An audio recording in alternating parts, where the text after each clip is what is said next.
Yo, what's up mga guys? Mental Bang TV muling nagbabalik sa araw na to sa panibagong araw, panibagong video vlog na naman ang ibabahagi ko sa inyo.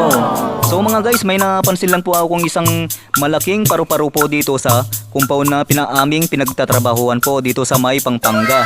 So kakaiba po ang itsura niya mga guys. So napakaganda po niya. Colorful po ang kanyang kulay mga guys. So kaya po naisip kong kuhanan po siya ng video para po maibahagi po ako sa inyo sa panibagong araw na ito. So yan po, pagmasdan nyo po mga guys, napakaganda talagang pag malayo habang kino-close up, habang papalapit ay paganda ang kanyang itsura. At ito po yung aking napansin sa kanya mga guys. Kakaiba kasi ang aking napansin sa kanya kasi yung sungay niya ay isang balahibo ng manok. So dito na lang po magtatapos ang video na to mga guys. At kung napanood niyo naman po ang video na to ay huwag niyo naman po kakalimutang i-follow ang aking FB account, FB page, at pa-subscribe na lang po sa aking YouTube channel mga guys. Bye!